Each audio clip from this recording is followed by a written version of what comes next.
bit about me. I'm based in Melbourne. It's pouring with rain down here, so I don't know if anyone from Melbourne is as cold as I am at the moment.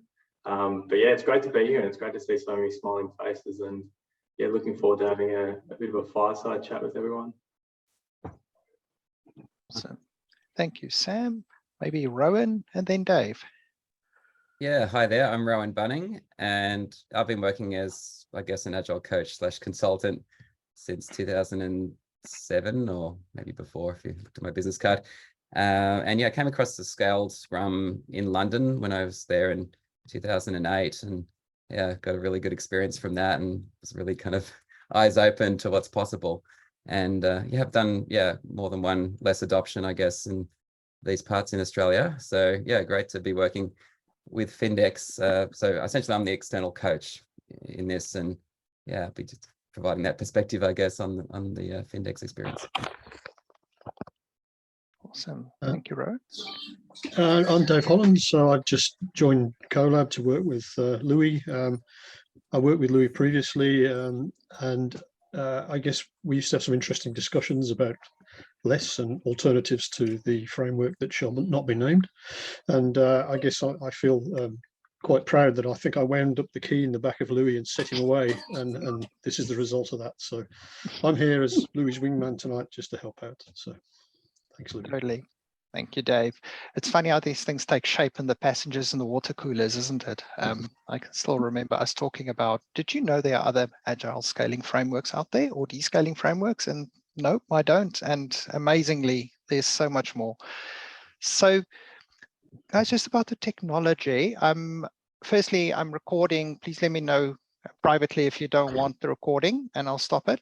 Otherwise, I'll recording, and I wasn't sure how large the group would be, and if the group was massive, this tool called Slido would have been incredibly useful to vote on questions. But I'd still like to ask if you guys are up for it. Let's give this a go, see how this tool's working for us, so everyone can kind of play with the tool if they've not played with it before. And it should literally be going to slido.com and punching in the code that I put in the chat to try and get in. And I've got a bit of a poll going there, asking you where you're located. So it should be interesting for people to see where everyone is located. So yeah, maybe as we're talking, feel free to have a go at that. And if you are adding questions, please add to Slido. If you really can't make it work, then put it in the chat. Okay, so yeah, just to kick us off. So what are we going to try and almost to keep it very informal, a bit of a fireside chat interview that we'll be having with Sam and Rowan, just to tell us about this program or project that they're on at Findex, and how they're finding it so far. So I'll start off, maybe a question to you, Sam. Just can you tell us who is Findex Digital and how large is this organization? So Findex is the 5th largest accounting firm in Australia, but Findex doesn't just provide accounting services, so it's kind of all professional services. So if you need a tax return or financial planning or help with a mortgage, general insurance, all that kind of stuff, Findex can provide any kind of service under professional services banner.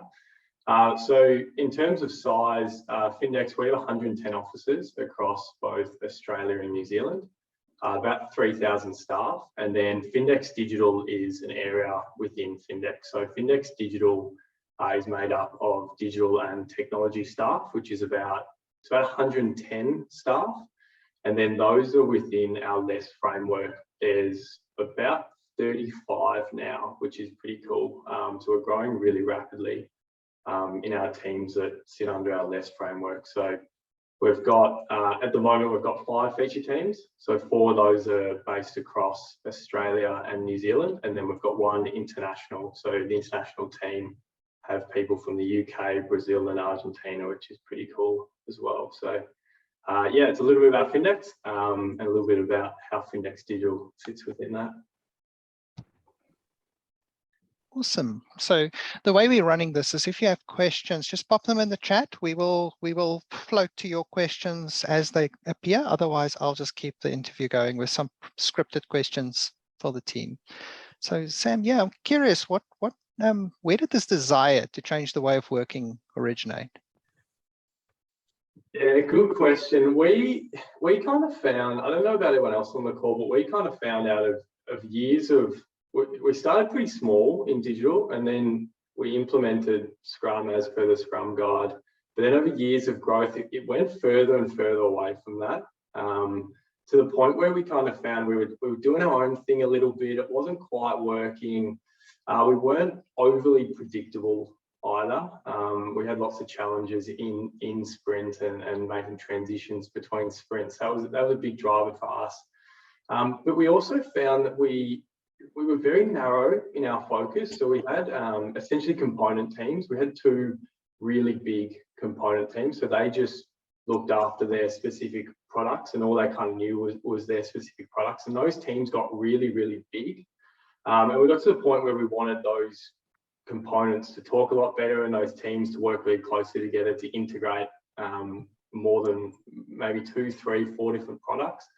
And we kind of found that the way we were working wasn't really enabling that. So it kind of made us think, hey, maybe there's a better way of doing this out there. And that's how we kind of, ended up in the LeSS journey. Sam, on that, how did this interest in LeSS specifically emerge? Where did it come from? Our head of engineering and architecture has always been very, very big on it. So that was a great one, because he had a lot of experience with LeSS in the past and was always a really big advocate of the idea of cross-functional, cross-component teams and teams working really closely together. So that was a really big driver initially.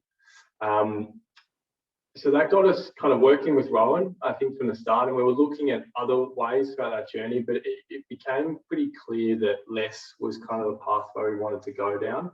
And I remember we did a session with Rowan where we were kind of talking about what our goals were as part of this change of way of working, and we kind of landed on we want to be more predictable in our delivery.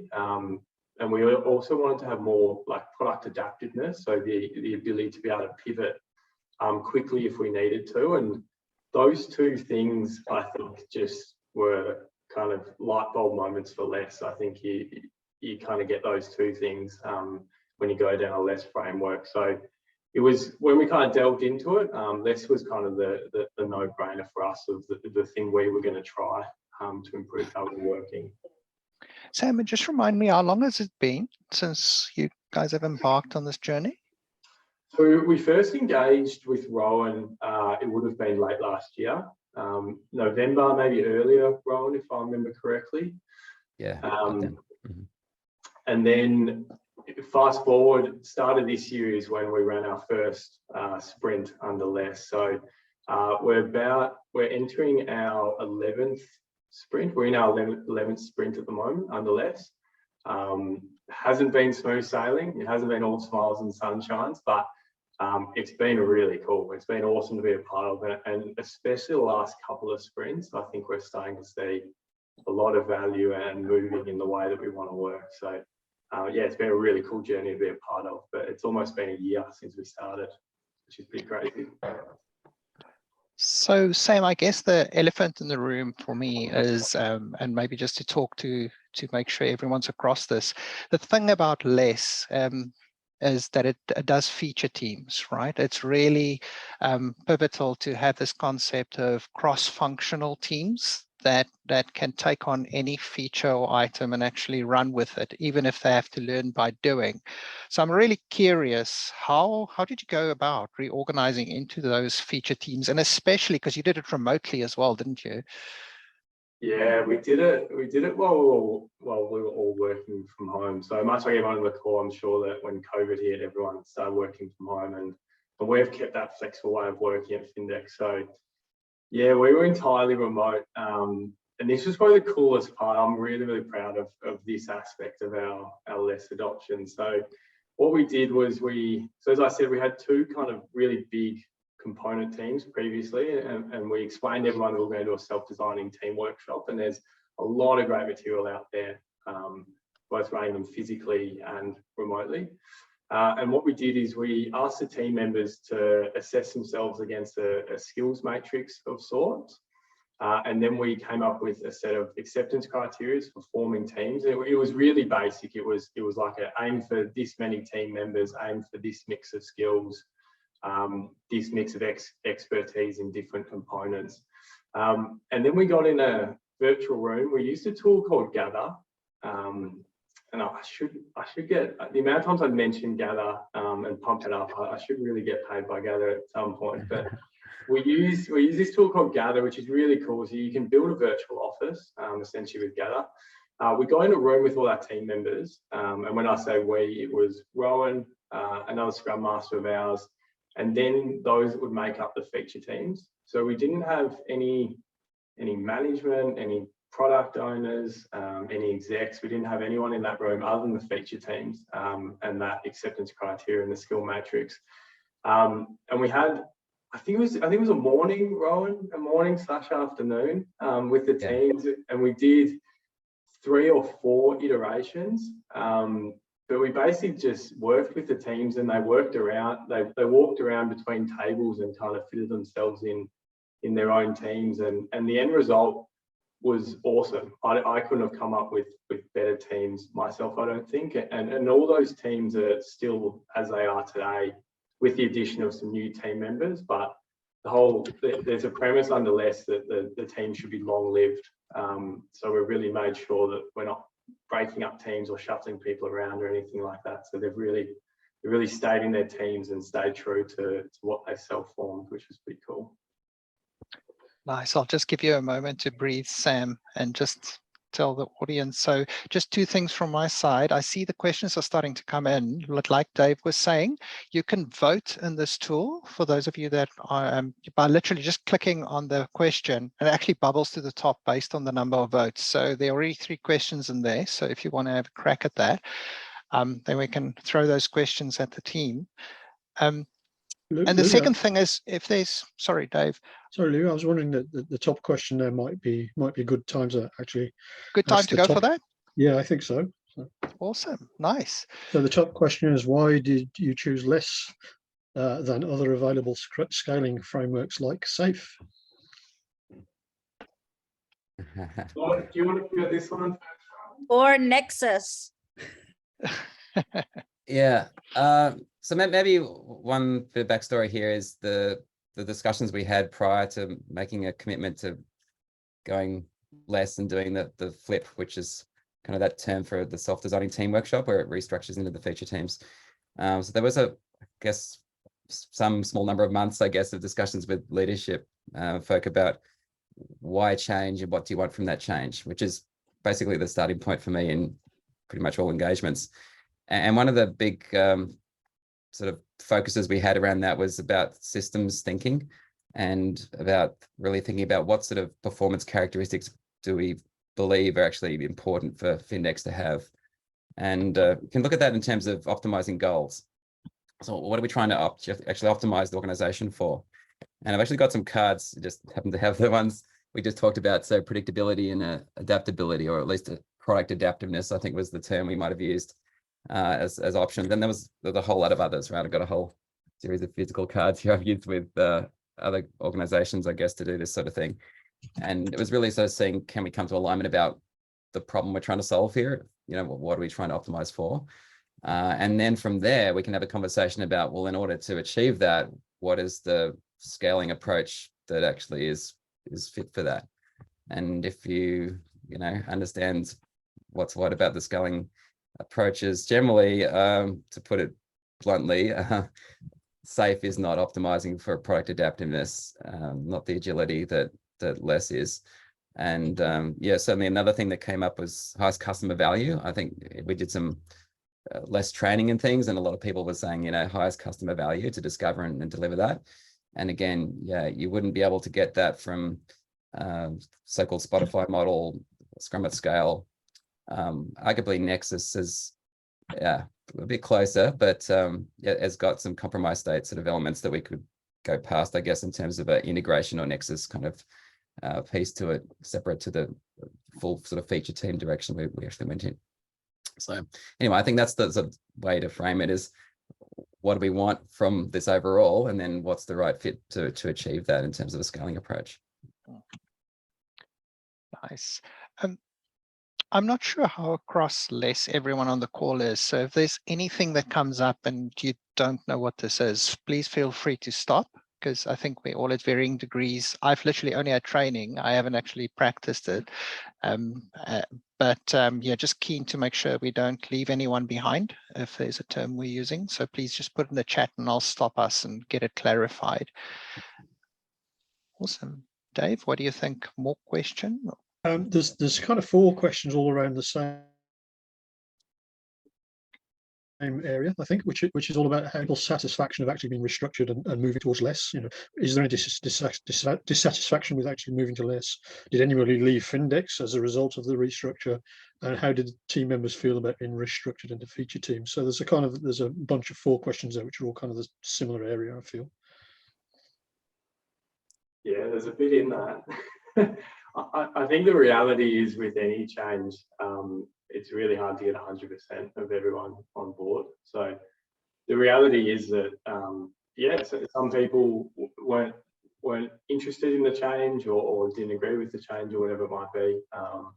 And few people have left since the time, and that is what it is. But for the most part, the transition has been really positive, and the buy-in has been pretty amazing, to be honest. The willingness of the team members to try something else and try new things has been pretty awesome. And as I said, those teams that we originally formed in those self-designing team workshops, they're still essentially as is today, which is pretty cool. So we're definitely living up to the idea of having those teams being long-lived, which has been great.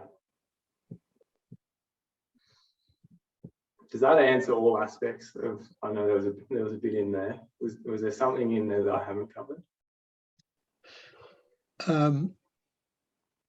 There's one specifically about stakeholders. So did you have any stakeholders that disagreed with the approach of using less, and how did you get them on board? That's quite a specific question. Stakeholders, no. So I'm sure we'll get to it later in the chat, but we opted for, so under LeSS, you've got the one product owner with the one backlog, and we opted to have an executive member of Findex to be that product owner.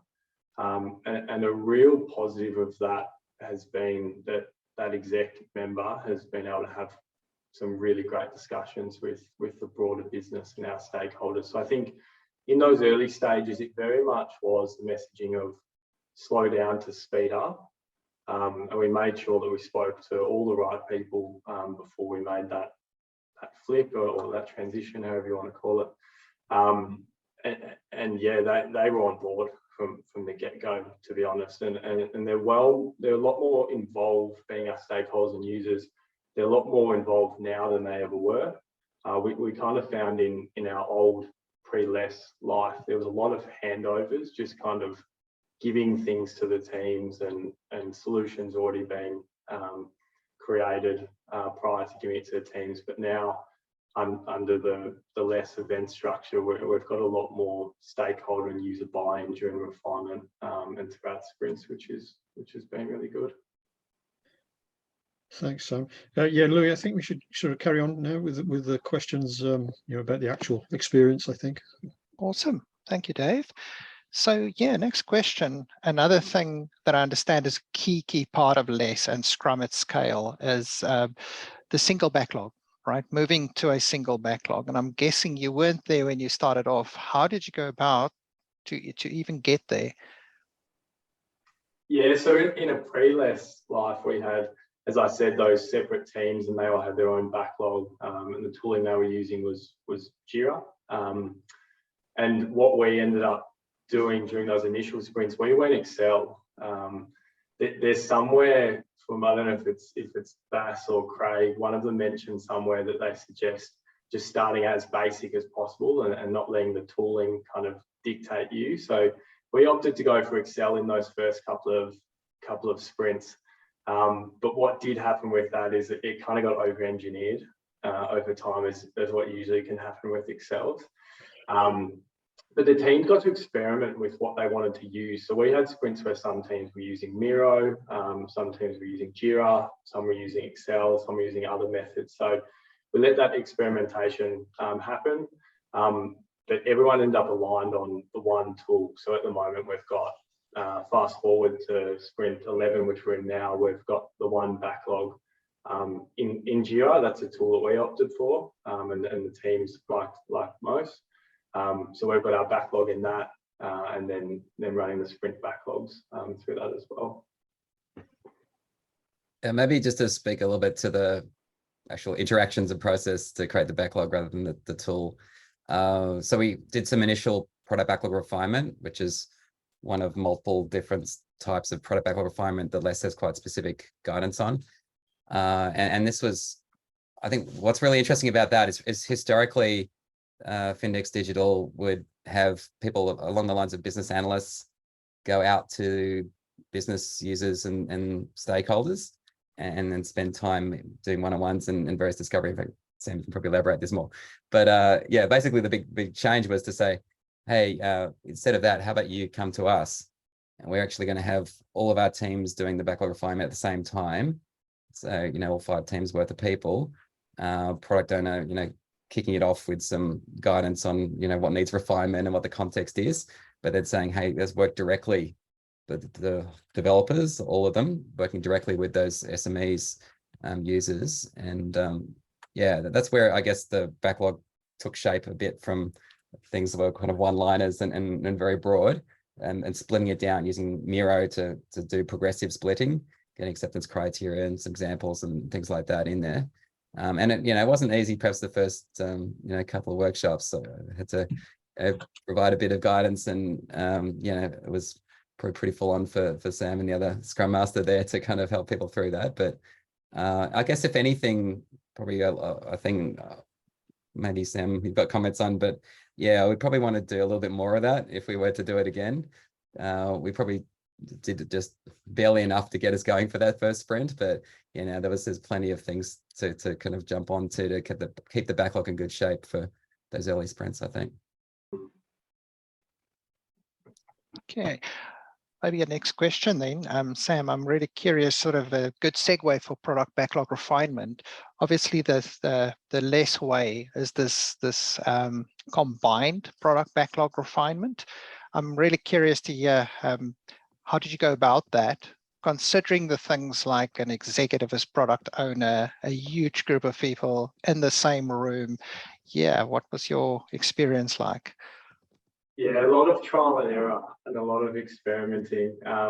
As Rowan alluded to in the pre-LeSS world, it was just kind of, refinement almost didn't exist within the teams. Like, it was just a handover. So we'd have business analysts and product managers just giving things to the teams to work on. So they weren't overly involved in that process. So what we opted for, we used Gather again.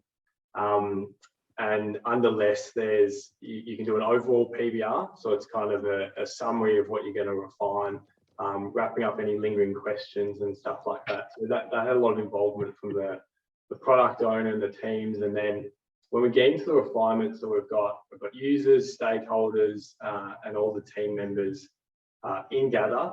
So we've got tables for people to break out into, which is pretty cool. And we were experimenting with a few different ways of doing this. So we had topics that we wanted to refine during those sessions. And then we experimented firstly with breaking up the teams. So the idea of team members go to whichever topic you want to focus on today. Like, what do you want to learn about? What do you want to slice and break down?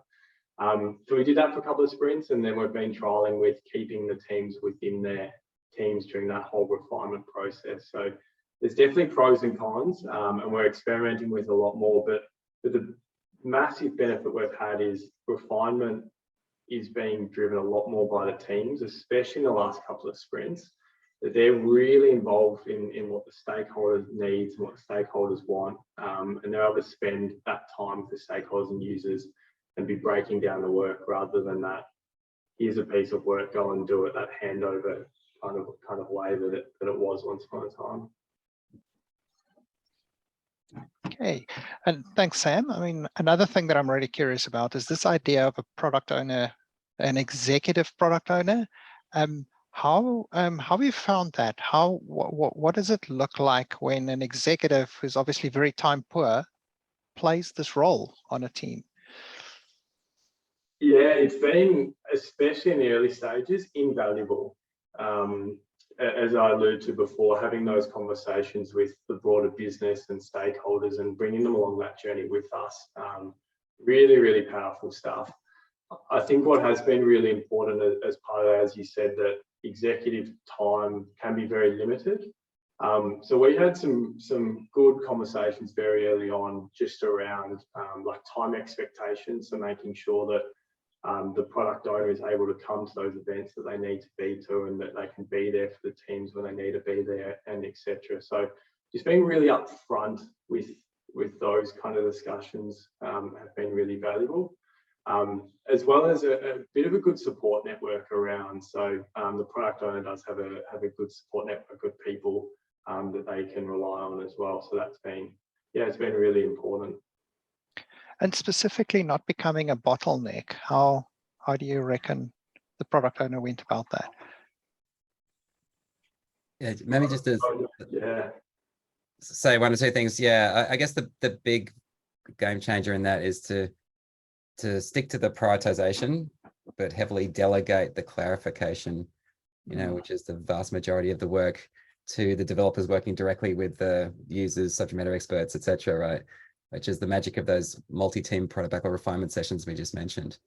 So yeah, essentially, the overall PBR would be, a kickoff. The product owner would be kind of starting there, and then splitting out into the teams doing the multi-team PBR, and the product owner is not really so relied on for that, other than when things bubble up and need sort of overall decisions. But yeah, what are your thoughts, Sam? I think you nailed it, Rowan. I think as well, just that importance of setting expectations early. So just ensuring that the product owner knows where they need to be, and that they have the ability to be there at those times, and that they can be there for the team when they need to be. Otherwise, yeah, without those expectations, yeah, it'd be a really hard one to kind of work with, I think. Sam, I'll throw one more question at you and then give you a breather, and we'll shift to Rowan. Okay. So yeah, at what levels of the organization was there support for this LeSS adoption, and how was that demonstrated? Yeah, so I think, as I alluded to before, with the broader Findex business, it was all really, really positive. It was just about having those conversations and bringing the business along on that journey. So the broader Findex business relies on Findex Digital a lot. And our key messaging with them was, as I said before, it was just that slow down to speed up. So really, really going through the benefits, what we're expecting from making this this shift. So around, as Rowan said, predictability, adaptiveness, those kind of things. So just having those conversations, bringing them along on the journey, and then internally with the team members, trying to get them as involved and bought in as possible. And as I said, most of them were very willing to try new things. We're really excited by it. And then we did quite a few rounds of training as well. So we did a LeSS basics course and a few other like Scrum foundational training sessions as well. So just making sure they're along the journey, but they're getting the knowledge along the way as well. Thank you, Sam. Louis, there's a couple Dave. of questions that have been upvoted a little, so I think without Awesome. wanting to spoil the flow, the main one, there's a couple of questions around, which is again, why LeSS was chosen rather than how it was actually played out. So I'm not sure whether we want to go with those questions now, because we're sort of. I think so. Okay, so I think basically, so. Yeah, all good. the two questions are: was there a temptation to design the scaling approach themselves rather than adopting any particular framework? I'd love tips to help teams avoid this. And yeah, I think that's kind of a common pain point. And the other one is, did Sam's organisation start with SAFe or other framework and found it wasn't successful, and then they moved to LeSS? So it's kind of, again, two more about the stimulus for moving to LeSS, I guess. Brilliant. Thank you, Dave. So I guess the second one, the short answer is no, right, Sam? There was no SAFe implementation and no attempt to kind of even explore that seriously. With the first one, yeah, I definitely think that's a thing I've seen a lot of in Australia, is come up with your own scaling approach somehow. And there's lots of people, doing mashups of Scrum of Scrums, and I know who knows what from SAFe, PI plannings and various things like that. Yeah, and look, yeah, I think for one thing, you miss standing on the shoulders of giants when you don't kind of take some starting point that's actually really well thought through, which is one of the things I appreciate about LeSS an awful lot, because it's based on experiments, hundreds and hundreds of experiments over many years with many organizations and some really deep thinkers, I think, in a lot of this sort of space. And to kind of ignore that and to try to believe that you can figure it out better somehow than that, I think is a bit naive. And you'll never know whether it's better or not, because you've never got anything to compare with. It's a bit like not implementing Scrum, even in the basic way to start with. You'll never know if what you end up with is as good or less good than that, I guess, and if you've got no point of comparison. So yeah, that wasn't a big deal. I don't think there was a kind of let's make up our own scaling approach conversation, I remember. What do you think, Sam?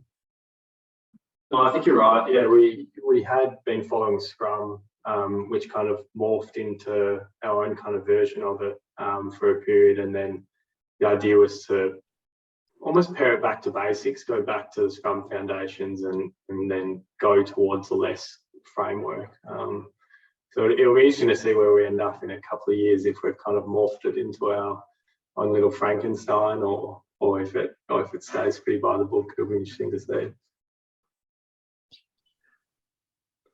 There's a good question in here, maybe just while we're on refinement.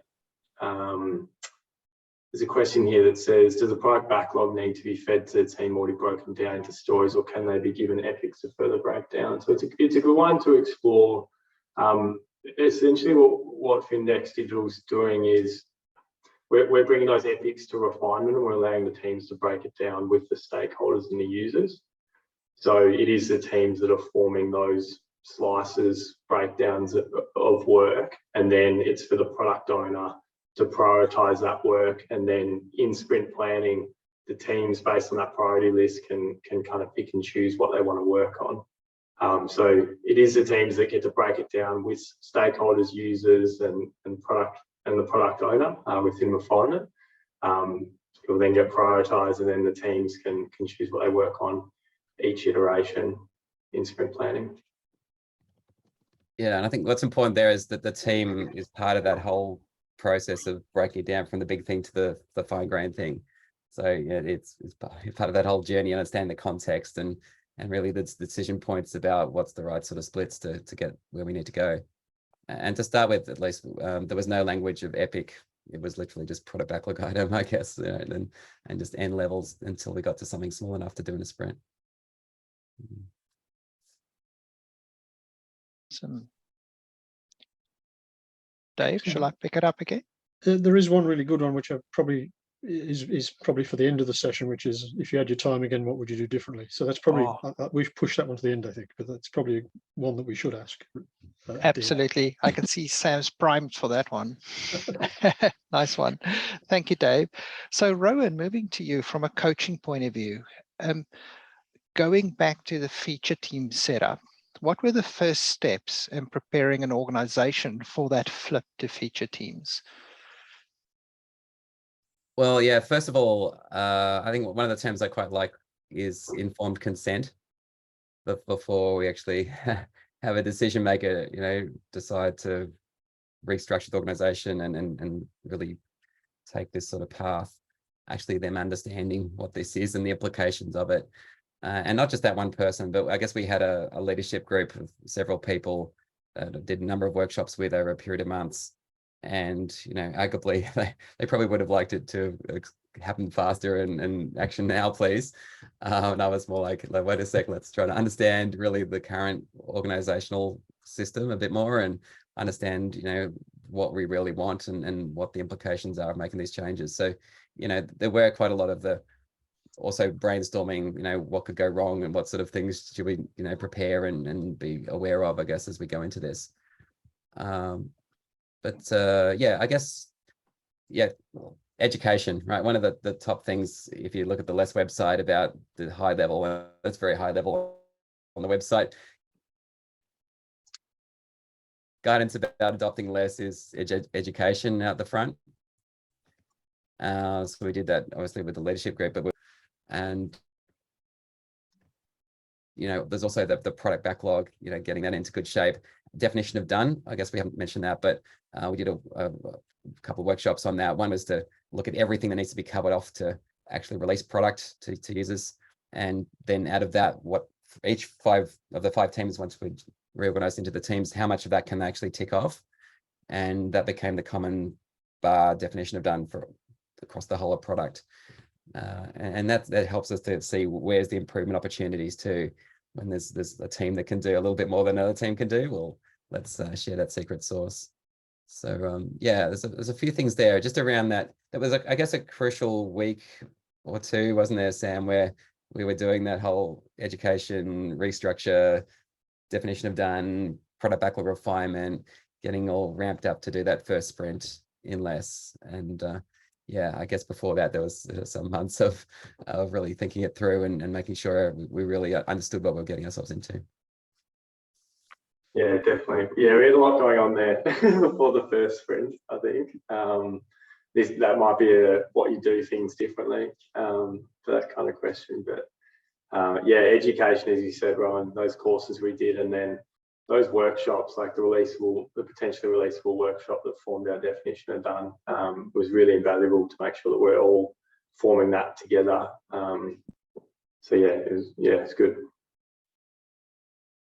Nice. I can see a question there, and I've got one as well that's along the same lines, which is around the leadership, preparing the leadership for this LeSS adoption or the management. So I guess, firstly, what work was done, perhaps what was the biggest challenge, and how would you approach it differently next time? I guess that's mostly for you, Rowan. Yeah, good one. There's actually. Can I jump on that and add something more, because I think that would be very relevant to the question. Go ahead, Nafees. So knowing that, you know, the organization wants to be a bit more nimble, a bit more, you know, responsive and all that is not unheard of. So a lot of executives do want that. But I guess what I'm interested in understanding is what was different about this organization that they ended up choosing LeSS as opposed to, so why did they agree to go on a harder journey than most other organizations? What was different for this organization? Awesome question. Yeah, it is an awesome question. I think one thing that has to be kind of said again is that there was someone quite influential in the leadership group who had already put some time into understanding this, you know, before I came along too. So, you know, in fact, I think I had a conversation, one of our early conversations around, you know, who I was and what like are you doing? What are you doing? It is 20. It is 5:45. So yeah. Yeah, where I was just asked, have you heard of this thing called LeSS, Rowan? So, you know, it was actually, they already had, I guess, some interest in that in mind, at least some people. That's for one thing. But I think, yeah, also where the approach that I described briefly before, and there was a lot more to it, I guess, than just these cards I held up, but to really kind of investigate what are some of the, not just the problems, like, because I think that's where I've seen certain organizations just say it's all too slow, we want a faster time to market, or, you know, a lot of the kind of friction of the status quo sort of problems, but really to try to look at a vision for what sort of organization do we want to be in the future, or where's our strategic sort of direction taking us, And then there was some things about the vision for the architecture, right, which came out of a similar place to some of the vision for the organizational structure to achieve that, which really kind of suggested we need to have a lot of learning go on here. We need to be quite adaptable, and there's things both from serving the current kind of needs, but also the future of where we want to go in the organization. That meant that it made it more, let's say, made it more obvious that some of these benefits of less were really beneficial and needed, perhaps more so than if that hadn't been a real thing. Like we weren't changing the architectural kind of direction and some of the business strategy. I think it would have been less maybe obvious that less was the right solution for it. Thank you. Thank you, Nafis. Okay, awesome. So Rowan, another one for you. What challenges were experienced with balancing expectations between all parties, including the external coach? Well, yeah, I think it's one of the things with a lot of organizations, you don't know what you don't know, about this sort of change. And yeah, I think when I alluded to earlier was, there was at some points, real desire to go fast and go, let's jump in and form these teams now. And yeah, arguably we might have been able to do it a bit sooner, but and different organizations have got different paces, right? I can imagine some perhaps big corporates taking many more months to kind of think this over and discuss it before, making such a change. But yeah, I think that was, so one of the things there is, I think also, having the clear vision for what you ultimately are heading towards. We talked a lot about it prior to doing the restructure into the feature teams and then the first sprints.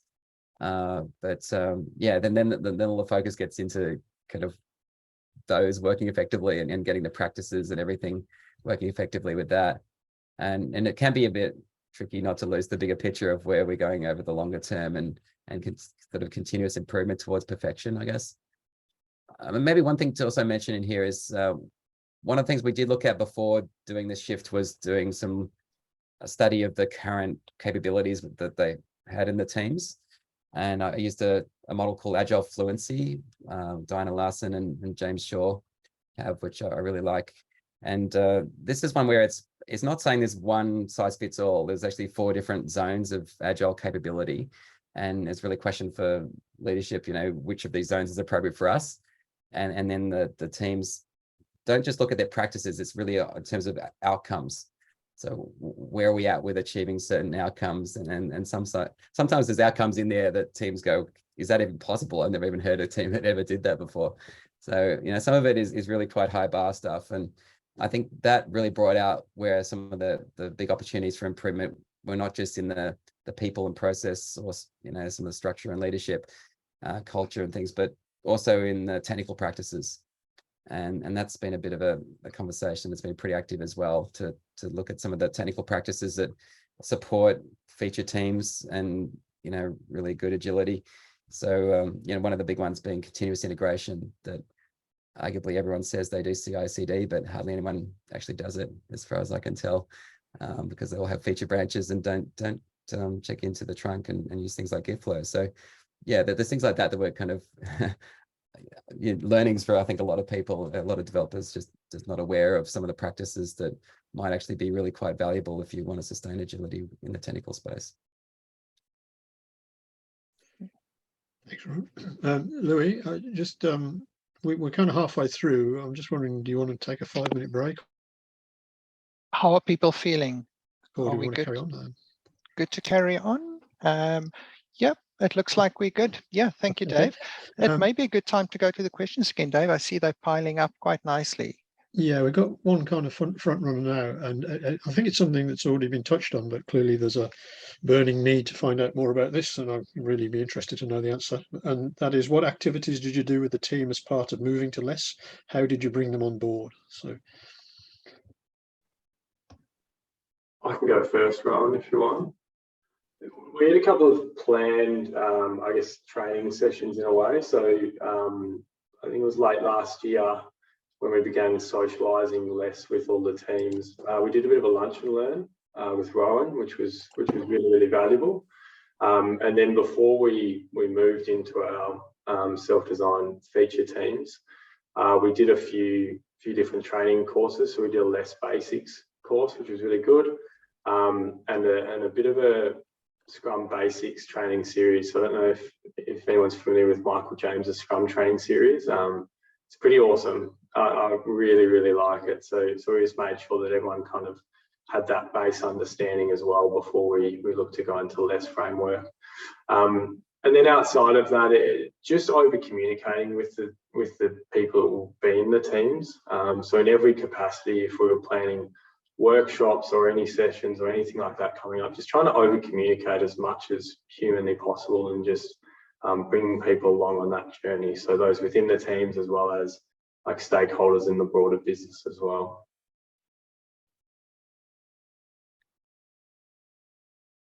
Yeah, I don't have too much to add unless there's specific questions. I'm just trying to recall like what else we did, but yeah, there was definitely quite a lot of workshopping and also those things where doing some of those sort of intensive kind of overviews of LeSS, then the full day plus the sort of other workshops and opportunities for people to ask questions, I guess, was I think a big part of it.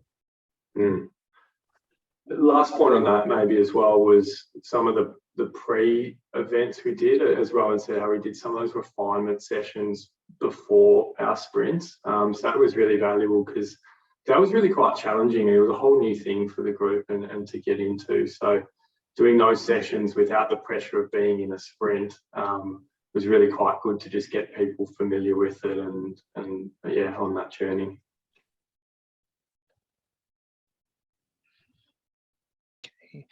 Dave, I'm kind of thinking maybe we should ask Sam that question now about what he would have changed, just to kind of break through to the rest of the questions. What do you think?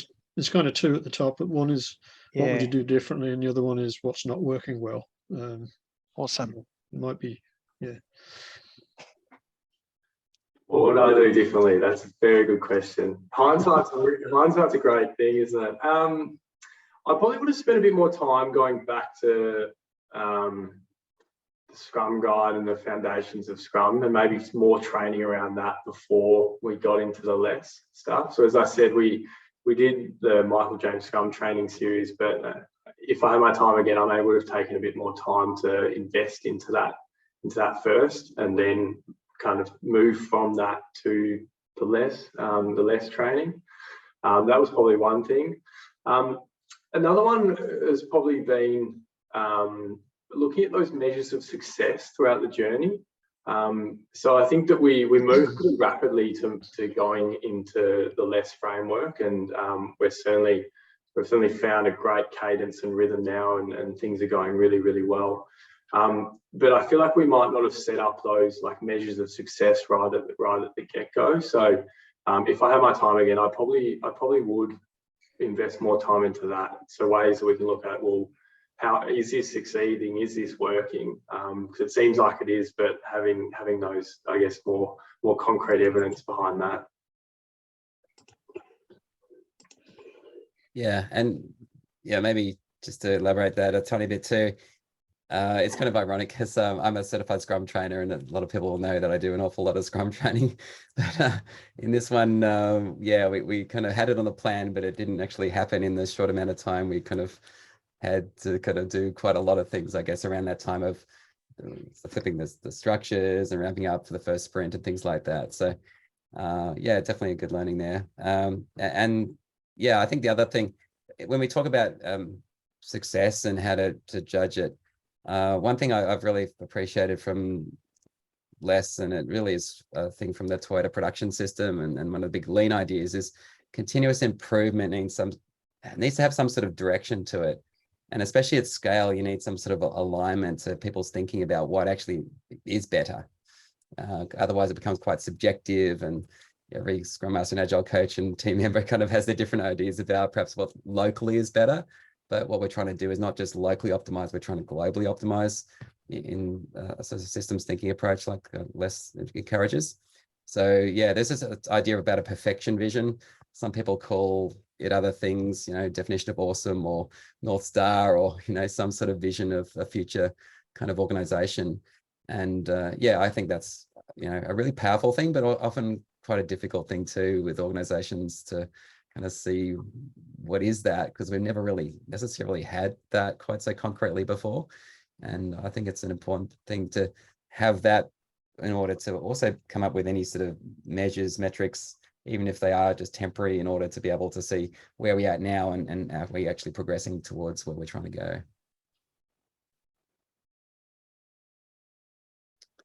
Yeah, and then by the way, I was just going to add that I think that's one thing, perhaps I'd be interested in other people's thoughts on the call, but that can help avoid a sort of stall out kind of situation. I've seen plenty of agile adoptions which have had a lot of energy in the early stages and then plateaued, and then a year later people are complaining that we've lost some of the basics and the sort of things that kind of decaying back to where they were. But if you do have like a strong vision and quite concrete sort of measures of that, I guess, as well, of what awesome looks like, and always kind of working towards it, I think you can shift that. Terrific. Thank you, Rowan. So, Dave, shall I pick it up again? There is that one question at this stage: what's not working well?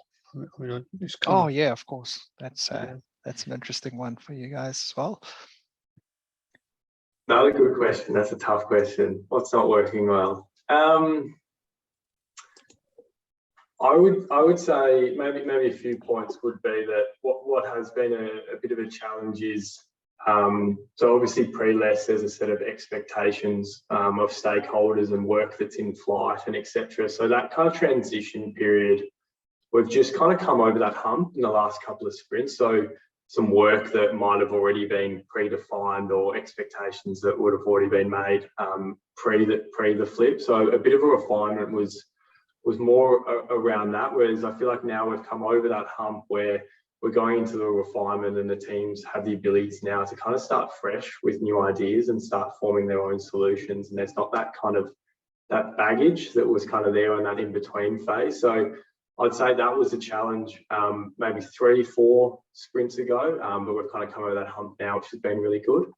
Another one might just be the technical side of things. So deployments have been a bit tricky across all the teams. So I think that prior to LeSS, it was probably a capability just that sat on one or two or a handful of team members, but now trying to share that around across the teams and rotating deployments across the teams has been a big learning curve, and just trying to find our groove on that. But again, I feel like we're coming over the hump of that now, that we're quite a few sprints in. Yeah, and that's something that came out with the Agile Fluency diagnostic quite quickly, that, some of those things about deployments and the technical debt, which is, I think, the sort of thing that a lot of organizations just have that baggage going into an adoption like this, that there's certain things where the corners were cut and things haven't been kind of cleaned up for years now. And, there's a big learning curve too, I guess, that, probably Sam's seen a change on that in terms of people learning new code bases and learning new things about parts of a broader product, because there's a much broader product definition now with LeSS than there was before, that, they just didn't know and weren't really familiar with prior to this. Lou, I guess there's a question we can link to the question that Sam just answered about the deployment issue, and the top voted one at the moment is a fully functioning Devops model a prerequisite for LeSS? Just in a short answer, no, not exactly. It's not like it wouldn't hurt to have great thing if you can have people who develop it, run it. And one thing that's interesting about LeSS though is it's not having this sort of centricity to the components in the architecture. So we're not having teams that we run the CMS and we build it, we develop it, and we also operate that component in production, because that would be a component team. If the whole product that adds value to end users is actually a whole stack of things, not just a CMS, but apps on top of that, then feature teams would be not just cross-functional, but cross-component. And that raises the question, well, who actually operates it, who actually maintains it and deals with the production issues. And yeah, the starting point with Findex was to have a rotating team take that on. Maybe Sam, you can say a bit more about that. Yeah, for sure. So this is an experiment that we're running. A really good aspect, just to digress slightly, a really good aspect as part of LeSS in the event cycle is the overall retrospective.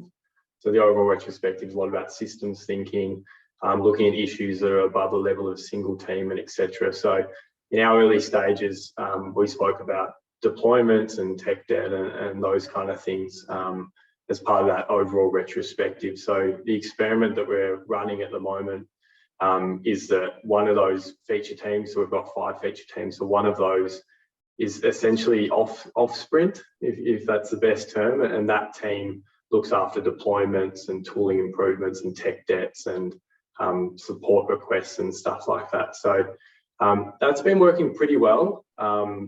Better some sprints than others, certainly. So that's an interesting experiment we kind of keep the pulse on in the overall retrospective, and we might very well be doing something different in the near future.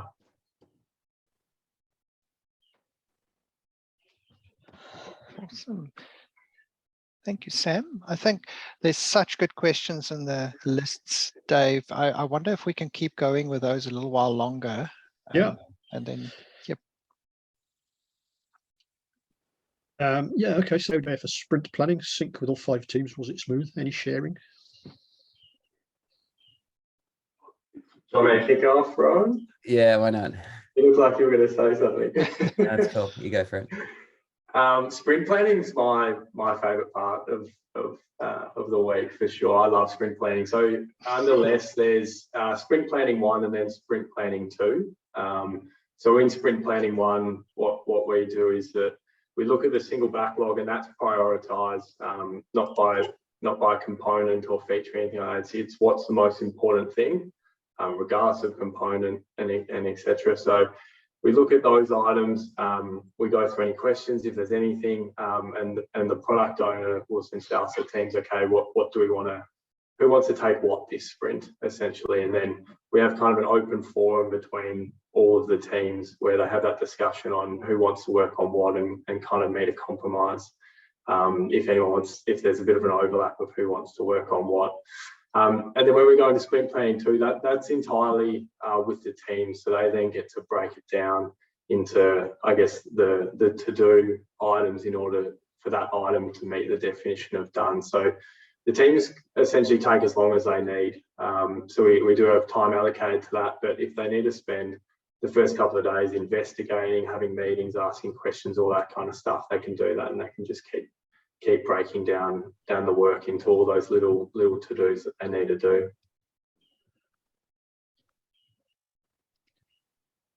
Excellent. Thank you, Sam.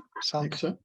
I just wanted to add something. So when I was explaining something very similar to how Sam has just done, and somebody asked me what's sprint planning 1, what's sprint planning 2, and I was like, this fact about Scrum, the basic vanilla Scrum framework, is so less known in the Scrum community because they often are, just one activity, and they kind of don't segregate that. And I think one important thing about LeSS is consciously, deliberately doing them so that there is the what part is separate from the how part.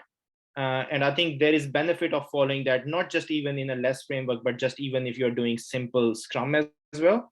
I remember being in the LeSS training and saying, oh, even if I'm not scaling, just the understanding of Scrum from attending the LeSS training was so beneficial. And also that, that in the new Scrum guide, there are now 3 parts instead of 2 parts. So what we are now calling the first part is actually the second part, if that makes sense.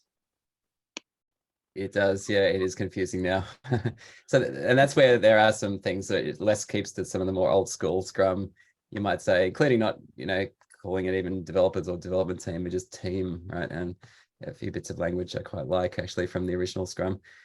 One thing I think it's quite a neat way to think about that planning 1 versus planning 2. Sprint planning 1 is really like a matchmaking exercise between here's the product backlog, there's the highest value things we've currently got, and here's the pool of 5 teams, okay, and which team's going to take what. So it's a negotiation across all those 5 teams in real time, and what it ends up with is all teams being aware of what all other teams are taking on, and being able to think about, well, should we even work together to do some combined sprint planning, because we've got some things which are really interrelated. Thinking about how we approach the sprint given what other teams have chosen, and we've seen some really good discussions out of that sprint planning one, isn't it, Sam? There's some things that come up that's just like really smart thinking as to like how the teams can work together really well in the sprint coming out of that. 100%. That knowledge share is invaluable. Like just understanding what everyone's working on within that session is, it's really, really good. The only thing I was going to add, we haven't touched on it yet, but if anyone hasn't seen the LeSS Works website, I'd definitely check that out if you want to just delve into LeSS a bit more. So I find myself looking at it almost daily, and it does a really good breakdown from kind of an overview and then into each event. It does it really, really well if you want to, I guess, delve into sprint planning 1, sprint planning 2, multi-team PBI, etc. It explains it all really, really nicely. Nice.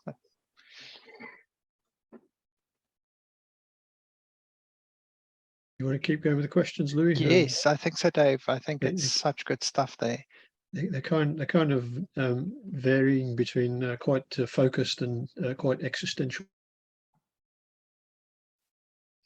But the first one is it's kind of I'm not sure, it's not really an experience thing, but it's a basic question. 3 people want to know what the difference between LeSS and Scrum at scale is. Is there a quick overview, Rowan? Yeah, look, I think one of the best ways to understand this is actually a real thing that product owner said. I remember pretty early on in this, which was, I think at one point we had like the 5 teams all working on quite distinctly different areas of the product. And the product owner was saying essentially, well, there's a big, body of work coming up, really important. And I like to have, the majority of the teams all flooding onto that and being able to maybe switch it from 5 separate different kind of directions in a way to maybe 3 or 4 teams all working on the one big thing. And that could happen from one sprint to the next sprint. Like overnight, we could be changing, the teams onto completely different work to what they've been working on previously. And that just wouldn't be possible with SAFe, not in a, easy way. That wouldn't be so possible with Scrum at scale or the so-called Spotify model, because you've got separate backlogs for each of those teams. You've got separate product owners for each of those teams. You need to have some means of alignment across all of that. And not only that, you've got, things in flight and even more so, the thing that's invisible is knowledge constraints.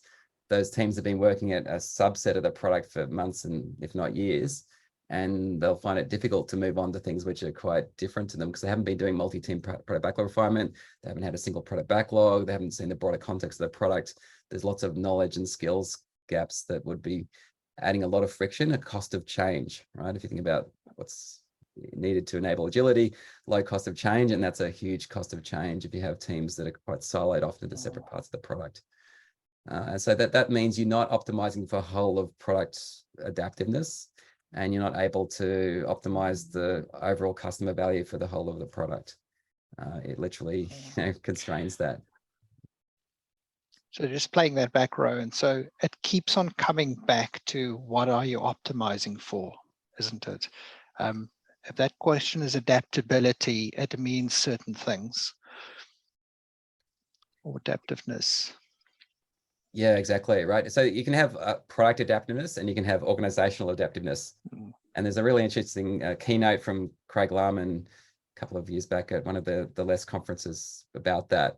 Organizational adaptiveness is, how is our culture and our way of working able to adapt to new ideas and new ways of working, right? Because sometimes we follow management fads and kind of get all kind of sunk into them. A lot of kind of structural things are put in place, and it means it's quite difficult to make changes to that way of working, even if, next year the pandemic's over and we need to kind of have a completely different way we operate. I think one example in LeSS is the requirement areas. Someone's asking about, did you have multiple kind of requirement areas and area owners and things will know, because again, that would create a friction on adaptiveness. We want to minimize the number of backlogs, minimize the number of product owners generally. But one of the ideas is that requirement areas, even if you have them with less huge, would be things that are quite malleable, that they could actually ramp up, ramp down, and even disappear altogether when that product doesn't need that whole requirement area. So in that way, we're trying to retain some organizational adaptiveness, so it's not just rigidly fixed and we've got this hierarchy of people that want to keep that area around forever. It's saying, well, what best serves the product, and let's keep it, adaptable to those needs.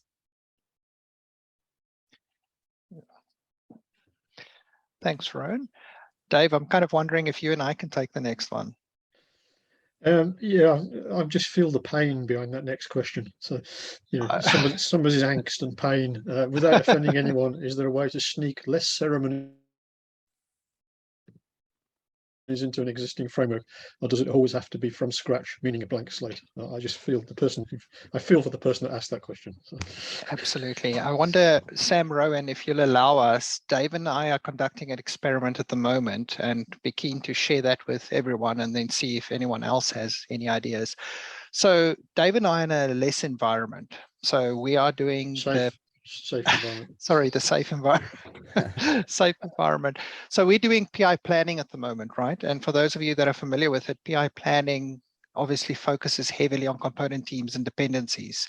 So obviously we can't change it, right? However, from a coaching perspective, what we've sort of tried we want to try as an experiment is to encourage a bit of self-design on the day. So we're going to play with this idea of having teams, rather than defining dependencies, self-design around the objectives, and then minimize whatever we put on the dependency board, right? So that the dependencies basically disappear into the squad as a first option.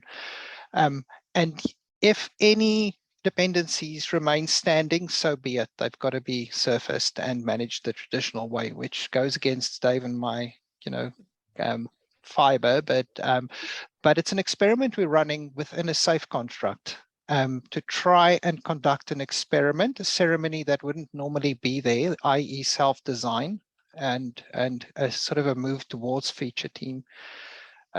So that is one thing we've used. I know what we've also done is the whole systems thinking, the what's the word, the overall retro.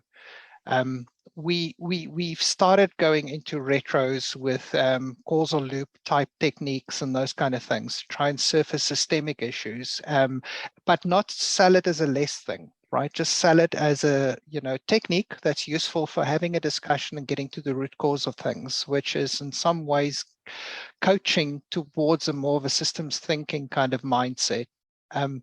So certainly we've been sneaking them in anyway. Just because it makes sense, right? And we can see the need for adaptiveness. But keen to hear from other people whether anyone else has been sneaking less type ceremonies in. Maybe one that might be really interesting to experiment with is the sprint review bazaar, which I think is a game changer, and it should be more I think utilized in a lot of organizations. Because in say you generally have like team level ones and broader system level ones, and then things where you don't actually have developers talk to the higher level stakeholders and things. The sprint review bazaar, you can be having multiple demonstrations in parallel, and then stakeholders just moving to whichever different features are of interest over a period of iterations as a diverge piece, and then bring all that feedback to a more converged discussion with the product owner to say, out of these 47 different pieces of feedback and proven ideas, which ones are the urgent ones for today to actually get workshopped onto the backlog. So not just inspecting, but adapting. I think that could help everyone kind of see the bigger picture too, and make it really inclusive in small group conversations, rather than having lots of little pocketed siloed kind of reviews, and then a broader thing which doesn't really have the people in the teams really communicate with the people who are actually using the product or stakeholders. That makes a lot of sense. Awesome. Dave, shall I go back to the questions? Okay, next question, Louis. The next one is, it's quite interesting. How's the management structured in LeSS, and what are their goals? And I guess that kind of, you know, we all know about management being there to support and set an environment where teams can thrive and stuff like that. So yeah, I wonder if that's, I guess that's the same in LeSS. Yeah, very much so. I mean, we're now talking less about the Findex case, perhaps Yeah. generally less. Yeah. So for one thing, yeah, the latest LeSS book says management outside the teams is optional. In most organizations, yeah, still have managers outside the teams. And yeah, one thing I guess is, yeah, it's really like who's the custodian of the policies and the, you know, some of the big decisions about structures and these sorts of things, and how can we have them do a couple of things. One is really work at the impediments that are coming up, and not just from the teams and the team sprint retrospectives, from the overall retrospective as well, and really participate in those to look at the organizational dynamics and really kind of go to Gemba ideally to really study some of what's going on in the organization. Yeah, and the other one, yeah, is really about improvement leadership, just like an extension of the Scrum Master kind of approach.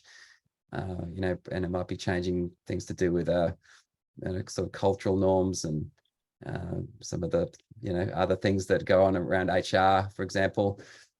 Yeah, so there's a few conversations that we've had a bit about some of those sorts of things that, you know, might be of support to a LeSS adoption, that might, you know, go outside of the digital group, even to perhaps HR or broader kind of hiring and how we kind of you know, retain the same people and things like that. And I guess, yeah, I guess I'm conscious of the time. We haven't got long left, so I'm kind of quite keen to focus on the experience type questions from now on, if we can.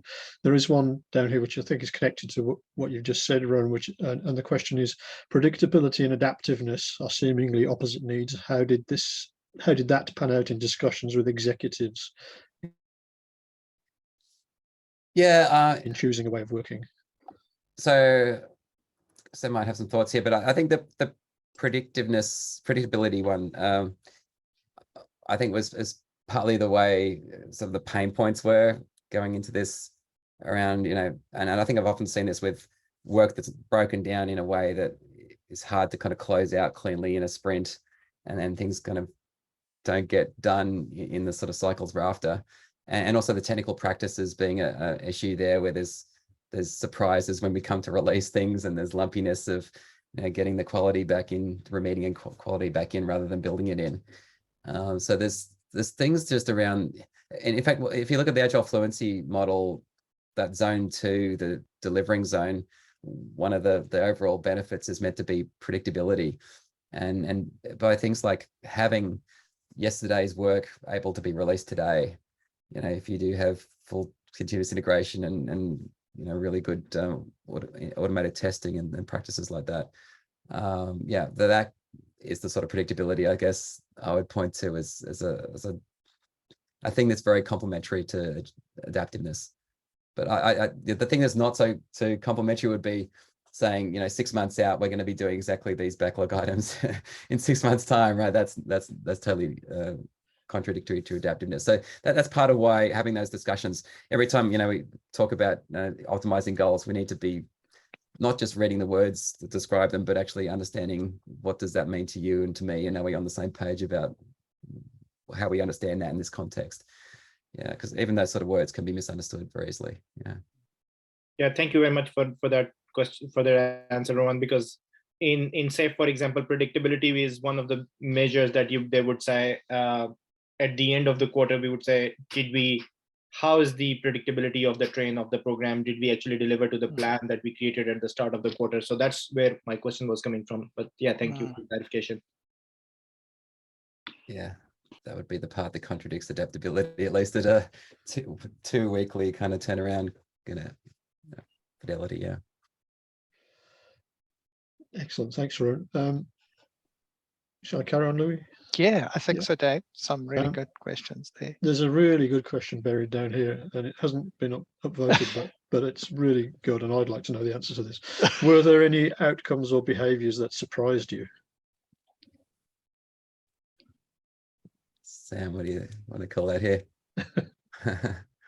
I'm not gonna say surprise, but what initially comes to mind for me was I was extremely pleased and proud of everyone within our team and their ability to just try new things and be open-minded and give things a crack.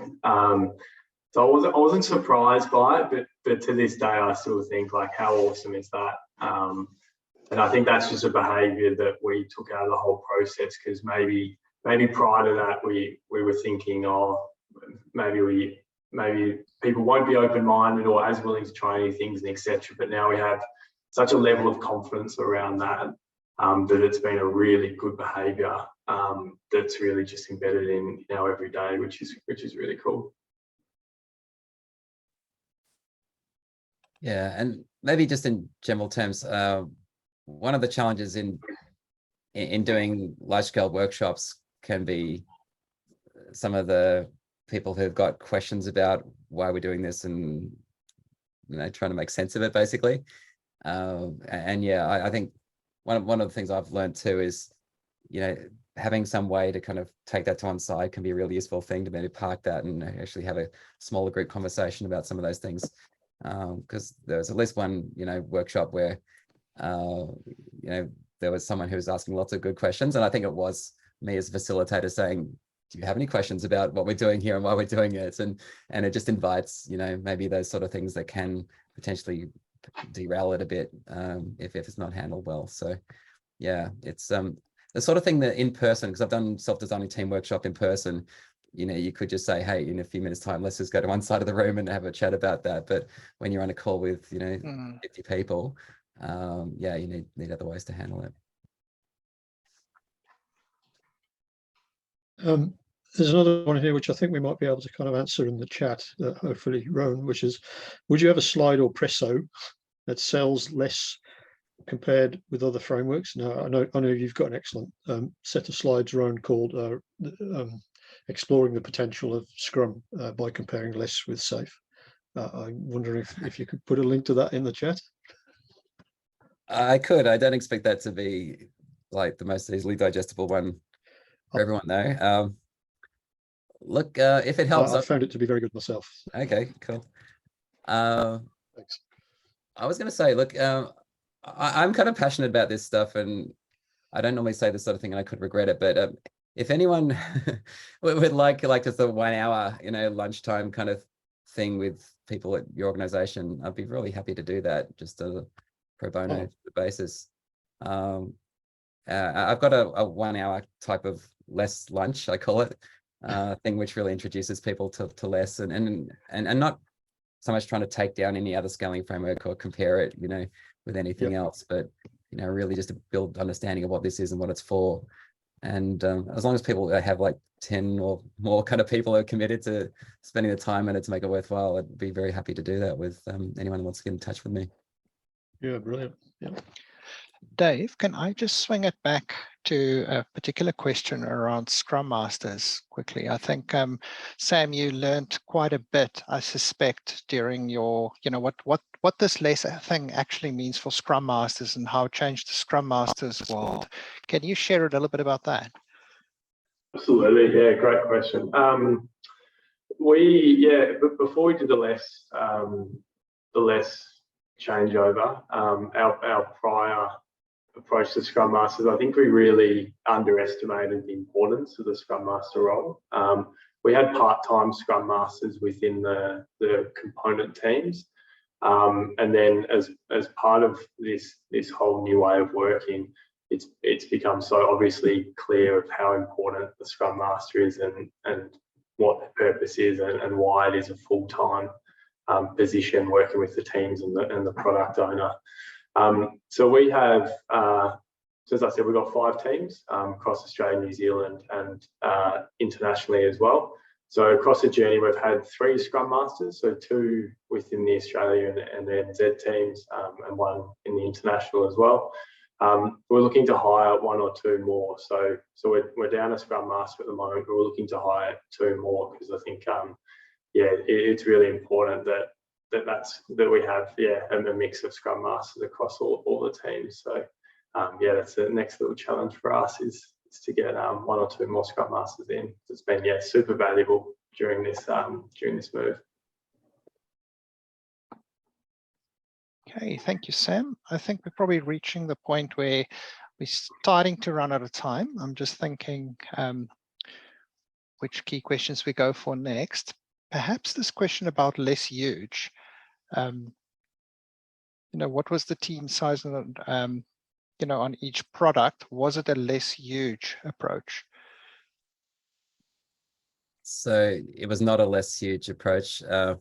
So if for anyone that's not familiar, less, you can use it from 2 teams upwards. You don't need 150 people or anything. It's 2 Scrum teams worth. And it's normally not a tipping point to go to less huge until you come close to 8 teams. One of the client had 7 teams working with a single product owner, a single product backlog, video game studio. And so we try to take that as far as works, I guess, before kind of flipping to the less huge model, partly because you do start to get that bit of impedance in terms of the adaptiveness across the whole of the product when you have to split. And it's not really a separate backlog, it's just views on the same product backlog, but you've got area A, area B, and you've got sort of area owners within those as well. And we'll try to avoid that until we really need it. Okay, thank you, Rowan. Sam, a question for you, perhaps.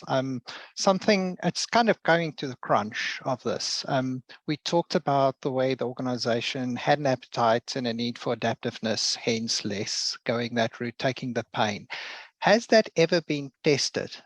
Have you since then seen this pivot actually happen, i.e. the benefit you were hoping for?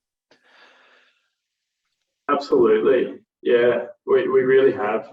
There's been 1 or 2 cases where we had a soft plan for the next sprint of what the teams were going to work on, but then something else came up that we needed to pivot towards, and that's been a really simple, I guess, shift, because we just have the one backlog. We're not breaking out by component or feature or whatever it might be. That we were able to kind of meet those needs. We were able to pivot when we needed to. And it was also that that pivot wasn't just sitting on one team as well. It was that any of the 5 teams could then go and pick it up. So that's been really valuable. Whereas I think previously it would have just done on one team, a lot of rejuggling of things and etc. But it's far more easier now, just having the one backlog of priorities and the capability that any team could pick up any of that work. Awesome, thank you, Sam. So I think we're kind of reaching the end of our time box over here. So just keen whether there are any last thoughts before we wrap it. We've pretty much more questions than we have time for, unfortunately. Any last thoughts or questions from anyone before we wrap?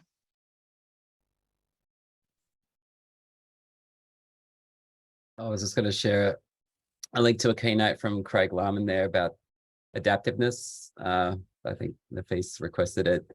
Really interesting one to watch, actually. I think there's some big picture thinking in even where technology is going and with AI and things, what that means for organizations and what we need in the future. Terrific. Thanks for sharing, Rowan. Thank you, everyone. Thanks so much for your time. Thank you to everyone, Sam, Rowan, for your question, your authentic answering of the questions. Hopefully that was informative to everyone. I certainly learned heaps. And hopefully we'll do this again soon. we're going to stick around for 15 minutes or so if anyone wants to catch up for a chat.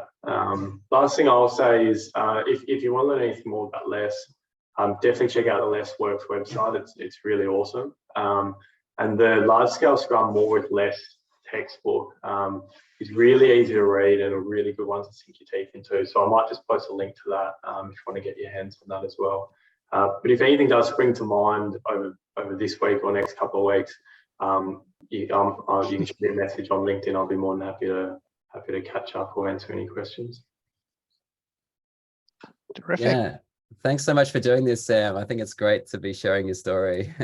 Yeah, it's the sort of thing that sometimes just doesn't happen, right? There's these pockets of cool stuff going on that just don't get talked about. So thank you. And thanks so much to Lewis and Dave for doing this too. You're welcome. Thank you. That was lovely. Yeah, like Sam says, anyone who wants to stick around, feel free to. We're just going to hang around the call a few more minutes just to have a bit of a debrief. Thank you, everyone. Have a good evening. Thank you so much, guys. Thanks for having me. Yeah, thanks everyone. Thank you.